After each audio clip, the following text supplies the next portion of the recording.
बिस्मिल्लाहिर्रहमानिर्रहीम। अस्सलाम वालेकुम नादरीन, आप यूट्यूब चैनल देख रहे हैं। मैं इमरान खान हूँ। कल तक जो लोग उछल कूद कर रहे थे और बहुत ज़्यादा पूछ रहे थे कि घबराना नहीं है और घबराहट तो नहीं हो रही क्योंकि पेंडोरा पेपर्स आ रहे हैं, उनमें से कोई नहीं जानता था कि इन पेपर्स के अंदर क्या है। लेकिन बहुत अजीब किस्म की चीज़ें हैं। अगर आप ICIG की वेबसाइट पर जाएँ और जाकर इसको पढ़ना शुरू करें तो आपको शुरू में ही इमरान खान का तस्करा मिल जाता है, उस इमरान खान का जिसका कोई ताल्लुक इसके साथ नहीं है। ना उसकी कोई ऑफशोर कंपनी, ना उसके रिश्तेदारों की कोई ऑफशोर कंपनी, ना उसके करीबी लोगों की कोई ऑफशोर कंपनी है। हाँ, उसकी कैबिनेट के अंदर मौजूद लोगों में कुछ की ऑफशोर कंपनीज मौजूद हैं। लेकिन इस पूरे पेपर को डिज़ाइन ऐसा किया गया पाकिस्तान में कि इमरान खान से इसका आगाज़ करने की कोशिश की गई और ये कोशिश की गई कि कुछ भी करके लपेटा जाए इसमें वज़ीर आज़म पाकिस्तान इमरान खान को। उन्होंने इसको वेलकम किया है।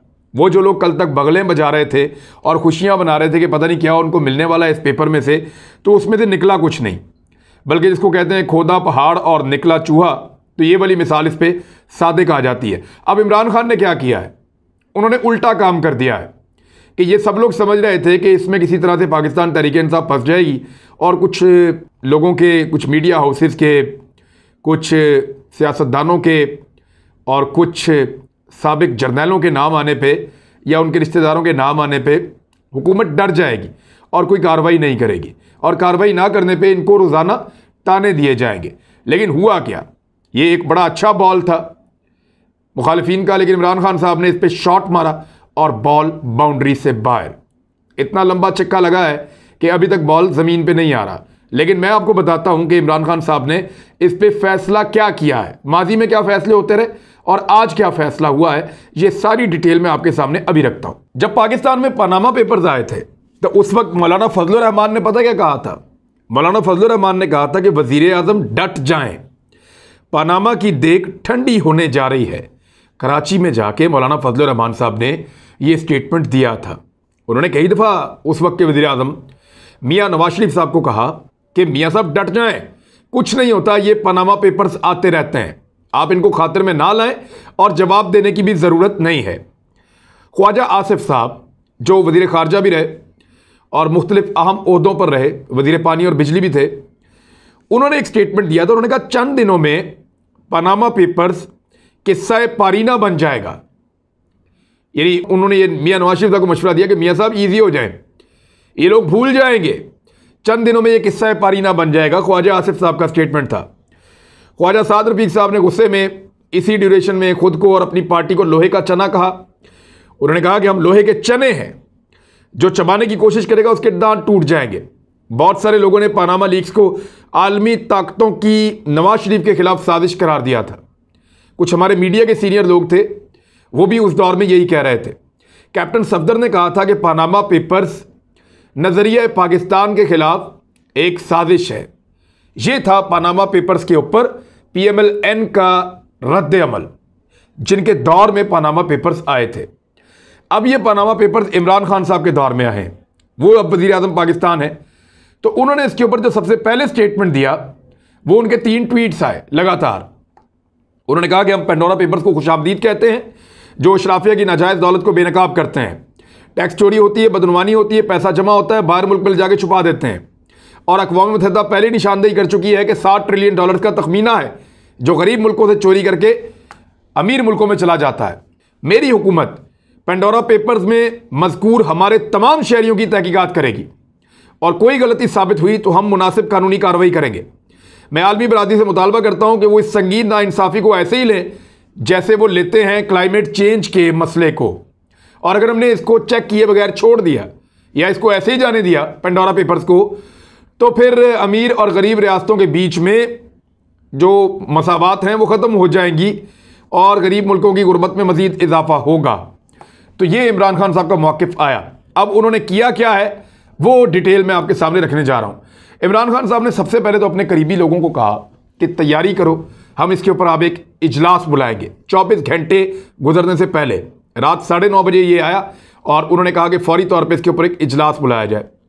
उसमें वफाकी वज़रा फवाद चौधरी, फ़रूक नसीम और शहजाद अकबर और अटॉर्नी जनरल खालिद जावेद भट्टी, इन लोगों को कहा गया कि आप शामिल हो जाएं और मुशावरत करें और तजावीज़ लेकर आएँ कि कानूनी तरीक़ाकार क्या हो सकता है जिससे हम इसकी तहकीकात करें कि ये कौन लोग हैं, कैसे लोग हैं, इनके ऊपर किस तरह के सवालात उठाए जाने चाहिए और क्या क्राइटेरिया हो जिसके ऊपर तहकीकात की जाए। तो उसके बाद वज़ीर-ए-आज़म पाकिस्तान ने एक मीटिंग बुलाई। उस मीटिंग में ये सारे लोग इकट्ठे हो गए और ये बड़ी हंगामी मीटिंग थी। इसमें जो फैसला हुआ वो मैं आपको बता देता हूँ। इजलास में मौजूद सियासी सूरत हाल का जायजा लिया गया और पेंडोरा लीक्स के बाद की सूरत हाल पर भी गौर किया गया। ज़राए के मुताबिक वफाकी वज़रा और अटारनी जनरल पर मुश्तमिल कमेटी ने वज़ीर-ए-आज़म को इब्तदाई रिपोर्ट पेश की और पेंडोरा पेपर्स में शामिल पाकिस्तानी अफराद से मुताल्लिक ब्रीफिंग दी। इजलास में पेंडोरा पेपर में शामिल पाकिस्तानी शहरियों के खिलाफ तहकीकात के हवाले से तजावीज़ पर गौर किया गया, जबकि कामयाब पाकिस्तान प्रोग्राम और बाकी चीज़ें उनके ऊपर भी वो कहते हैं किया है। लेकिन पेंडोरा लीक्स की तहकीकात के लिए वज़ीर-ए-आज़म मुआयना कमीशन, वज़ीर-ए-आज़म का एक मुआयना कमीशन है, उसके तहत एक आला सतह का सेल कायम करने का फैसला किया गया है जो पेंडोरा लीक्स में शामिल तमाम अफराद से जवाब तलब करेगा। तहकीकात के बाद मुआयना कमीशन का सेल हक़ाइक़ कौम के सामने रखेगा।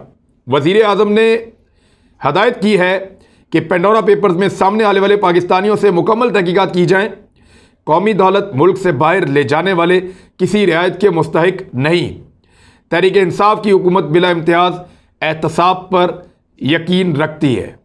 ये जी वज़ीर-ए-आज़म पाकिस्तान इमरान खान साहब ने कहा। अब इसमें एक दो चीज़ें और आप गौर कर लें कि इस जो पेंडोरा पेपर थे इनमें बहुत सारे नाम वही आ गए हैं जो पहले पानामा पेपर्स में भी थे।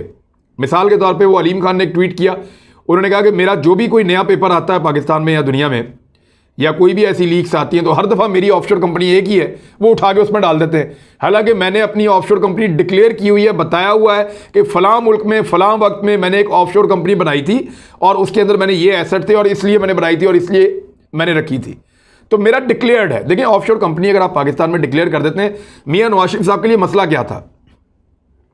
उनका मसला ये नहीं था कि उन्होंने ऑफशोर कंपनी बनाई, उनका मसला ये था कि उन्होंने ऑफशोर कंपनी बना के उसको छुपाया, अपने एसेट्स को छुपाया और ये कभी नहीं बताया कि ऑफशोर कंपनी में कितना पैसा लगाया और वो पैसा उनके पास कहां से आया है। उनका तो पोल खुला था जब पहली दफा पता चला था। यहां पे अभी शौकत तरीन साहब कह रहे थे, कुछ मीडिया के मालिकान है वो भी ये कह रहे हैं, कुछ की हो सकता है गलत होंगे, सबकी तहकीकात होनी चाहिए, यानी एक्सप्रेस वाले, GNN वाले और जियो वाले और दीगर कुछ और चैनल के मालिकान हैं, उन सबके नाम आ रहे हैं।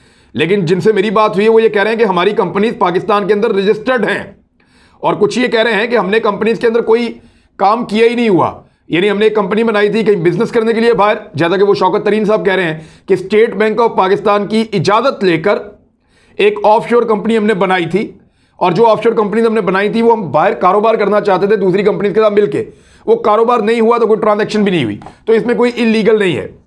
हाँ, इलीगल क्या होता है कि आप पैसा मनी लॉन्डर करें, छुपा के पाकिस्तान से बाहर ले जाएं, वहां पे ऑफशोर कंपनी बनाएं ताकि आपके पैसे का किसी को पता ना चले, ऑफशोर कंपनी के नाम के ऊपर जायदादें खरीदें और किसी को पता ही ना हो कि ये जायदादें किनकी हैं, कौन इस्तेमाल कर रहे हैं, क्या जो इस्तेमाल कर रहे हैं वो मालिक भी है या नहीं है। यानी शरीफ खानदान बड़ा लंबा अरसा कहता रहा जिन फ्लैटों में हम रहते हैं वो हमने किराए पे लिए हुए हैं और इनका किराया जो है मुझे घर से आता है। ये हसन नवाज का स्टेटमेंट है, नवाज शरीफ के बेटे का। तो इस तरीके से कोई कहता है खरीद लिया, कोई कहता है जी किराए पे लिया, कोई कुछ कहता है, लेकिन उनको ओन नहीं कर सकते इसलिए कि वो पैसा चोरी का था। आपका पोल खुल जाता है जब आप ये बताते हैं कि ये ऑफशोर कंपनी मेरी है, लिहाजा जिन लोगों ने डिक्लेयर किए वो तो बच जाएंगे और जिन लोगों ने उनमें कुछ भी ट्रांजैक्शन या कारोबार नहीं किया शायद वो भी बच जाएंगे, लेकिन जिन लोगों ने एसेट छुपाए हैं और जिन्होंने डिक्लेयर भी नहीं किया वो फंसेंगे और उनको जरूर फंसना चाहिए और उनका कड़ा एहतसाब होना चाहिए। अब चाहे वो मीडिया के लोग हैं, चाहे वो सियासतदान हैं, चाहे वो फौजी हैं, चाहे वो ब्यूरोक्रेट हैं, चाहे वो कोई और लोग हैं, लेकिन उनका कड़ा एहतसाब होना चाहिए। एक और बड़ी ज़बरदस्त इंफॉर्मेशन है इसमें कि आप देखें पाकिस्तान को कैसे लूटा गया है। वज़ीर-ए-आज़म पाकिस्तान इमरान खान साहब ने कई दफ़ा कहा कि गरीब मुल्कों का पैसा लूट मार करके अमीर मुल्कों की तरफ जा रहा है और लगातार जा रहा है। हर पार्टी में ऐसे लोग मौजूद हैं जो इस तरह की कार्रवाइयाँ डालते हैं, लेकिन जब पार्टी की क़यादत खुद ये कर रही है तो ये बड़ी ज़्यादती वाली बात है। यानी आसिफ अली जरदारी साहब ने और उनकी फैमिली ने बेशुमार एसेट्स बनाए यूरोप में और बहुत पैसा वहाँ पे लेकर गए, उनके ऊपर रेफरेंसेस भी बने, आज भी उन पे केसेस चल रहे हैं। इसी तरह शरीफ खानदान बहुत सारा पैसा बाहर लेकर गया, उन्होंने बाहर एसेट्स बनाए हैं, बाहर कारोबार खड़े किए हैं, दुनिया के मुख्तलिफ मुल्कों के अंदर ऑफशोर कंपनीज बनाई हैं और उनके ऊपर उन्होंने मौज की है। हालांकि वो कहते थे लंदन तो क्या पाकिस्तान में भी कोई प्रॉपर्टी नहीं है। अब आप इसी तरह आ जाए कि इस हुकूमत के अंदर भी शामिल लोग हैं जिन्होंने बाहर प्रॉपर्टीज़ बनाई हैं इन सबका एहतसाब होना चाहिए। वजह पता क्या है कि प्राइम मिनिस्टर ने अक़वाम मुत्तहिदा में भी कहा था कि गरीब मुल्कों का पैसा अमीर मुल्कों में जा रहा है, और वो इसलिए जा रहा है कि वहाँ पे फैसिलिटी मिलती है, वहाँ पे टैक्स बचाने और नाम छुपाने की ऑप्शन दी गई है टैक्स हेवन्स के अंदर। लिहाजा वो पैसा वहाँ जाके छुपा देते हैं और हमारा गरीब मुल्क और गरीब हो जाता है। और ये किन मुल्कों के साथ हो रहा है ये मैं आपको बता देता हूँ। लेकिन पेंडोरा पेपर्स में लंदन में जायदादें खरीदने वालों में पाकिस्तानी पूरी दुनिया में 5वें नंबर पे आ गए हैं। और ये अब नहीं है, ये पुरानी इंफॉर्मेशन है, ये सन 2000 के बाद से लेकर अब तक का ये सारा मामला है। ऐसा नहीं है कि ये 2 साल के अंदर पाकिस्तानी 5वें नंबर पे आ गए हैं। एक्चुअली ये पेपर अब खुल के सामने आए हैं। लोग इसको इस तरह पोर्ट्रे कर रहे हैं कि शायद इमरान खान के दौर में ये सारा पैसा बाहर गया, अभी अभी ये सारी ऑफशोर कंपनियां बनी है और अभी अभी ये सारी बेनकाब हो गई हैं। नहीं, इनमें कुछ कंपनीज जरदारी साहब के दौर में बनी है, कुछ कंपनीज नवाज शरीफ साहब के दौर में बनी है, कुछ कंपनीज मुशर्रफ साहब के दौर में बनी है, और कुछ कंपनीज उससे पहले जो अदवार थे उनमें बनी है, बेनज़ीर या नवाज शरीफ साहब के दौर में। और ज़ियाउल हक साहब के दौर में तो ये ट्रेंड इतना नहीं था, लेकिन ये क्योंकि जब कारोबारी लोग सियासत में आए तो फिर उन्होंने ऑफशोर कंपनीज बनाना शुरू की बाहर जाके। अब पाकिस्तानी जो है वो 5वें नंबर पे आ गए लंदन की महंगी तरीन प्रॉपर्टीज खरीदने में, और पाकिस्तान दुनिया में कहीं भी नहीं है अमीर मुल्कों की फहरिस्त में, गरीब तरीन मुल्क है। तो हमारा पैसा लूट गए यहाँ से जो तगड़े लोग हैं, एलीट क्लास है, वो बाहर ले जाती है, ले जाके जमा करवा देती है वहाँ पे और अपनी जायदादें बना लेती है अपने बच्चों के नाम। पेंडोरा पेपर की दस्तावेजात के तजिए से पता चलता है कि लंदन में ऑफशोर कंपनियों के जरिए जायदादें खरीदने वालों में पाकिस्तान 5वें नंबर पर है। बहुत से अफराद ने टैक्स से बचने के लिए शेल कंपनियां बनाई या दूसरी वजूहत की बिना पर जो उन्हें सबसे ज़्यादा मालूम, यानी दूसरी वजूहत ऐसी हैं कि मेरा नाम ही ना पता चले, किसी को पता ही ना चले ये पैसा लूट के मैं लेकर गया हूँ। पेंडोरा पेपर में आने वाली तफसीलात से पता चला है कि इस फहरत में सबसे ऊपर बरतानवी शहरी हैं, उनके अपने मुल्क के अंदर ना सबसे ज़्यादा उन्होंने बनाई है ऑफशोर कंपनीज और जायदादें उन्होंने ली हैं, क्योंकि बरतानिया उनका अपना मुल्क है। दूसरे नंबर पर नाइजीरिया, करप्शन के अंदर भी टॉप पे। नाइजीरियन लोग जो हुक्मरान जो है पैसा चोरी करते हैं, लेकर जाते हैं, उनके ब्यूरोक्रेट, हुक्मरान, फौजी सारे वो ले जाके वहाँ पे बहुत बड़ी बड़ी जायदादें लेते हैं ऑफशोर कंपनीज में। तीसरे नंबर पे भारत, भारत में बहुत करप्शन है, बेशुमार, मुल्क भी बहुत बड़ा है, वो है। फिर रूस को क्योंकि बहुत सपोर्ट करते हैं वेस्ट के लोग, और वो कोशिश करते हैं कि रशियन जो भी आ जाए उसको जितना ज़्यादा वो फैसिलिटेट किया जाए, क्योंकि वहाँ से उनको गद्दार भी मिल जाते हैं। और फिर पाकिस्तान का भी यही हाल है। तो पाकिस्तान की आपकी सूरत हाल आपके सामने है कि 5वें नंबर पे आ गया है। अगर आप तरक्की याफ्ता मुल्कों में देखें या जीडीपी की रेशो से देखें तो पाकिस्तान कहीं भी नहीं खड़ा हुआ इन मुल्कों की फहरिस्त में। अब हुआ यह है कि पेंडोरा लीक्स के बाद एक तरफ प्राइम मिनिस्टर ऑफ पाकिस्तान ने यह अहकाम जारी कर दिए हैं जिसकी कोई तवक्को नहीं कर रहा था। यानी पिछले दौरे हुकूमत में किस तरह का रिएक्शन था, पनामा लीक्स के बाद साजिश हो गई, आलमी साजिश, देख ठंडी हो जाएगी, किस्सा पारीना बन जाए, ये चल रहा था। इस हुकूमत ने कहा वेलकम करते हैं जी, ले आओ, इंक्वायरी करवाएंगे जी इसकी। फौरी तौर पे 24 घंटे नहीं गुजरे, 24 घंटे नहीं गुजरे, वज़ीर आज़म पाकिस्तान ने, हालांकि उनके अपने साथियों के नाम आए हैं, उन्होंने कहा फौरन इंक्वायरी करो, डिटेल इंक्वायरी करो, जो जो जिम्मेदार है उसके खिलाफ कार्रवाई करो।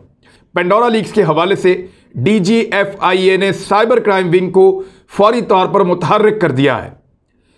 ज़राए ने यह बताया है कि तमाम तहकीकाती इदारे बिलखसूस IB और FIA पूरी तरह चौकस रहेंगे कि ये जो लोग हैं जिनके नाम पेंडोरा लीक्स में आए हैं ये किस किस्म की एक्टिविटीज़ करते हैं, और अब इनके बारे में मालूमात फराहम भी की जाएंगी, हासिल भी की जाएंगी। कई दफ़ा ऐसा होता है कि आप किसी को फंसाने के लिए जाल बिछाते हैं और ख़ुद ही उसमें फंस जाते हैं। यानी मैं आपको इसकी क्रिकेट की मिसाल देता हूँ कि बाद औक़ात दुनिया में ऐसा हुआ कि बाद टीमों ने अपने होम ग्राउंड पे ऐसी विकेट बनाई जो दूसरी टीमों के लिए मुश्किल पैदा कर सकती थी, लेकिन हुआ क्या, उस विकेट पे उनकी अपनी टीम फंस गई।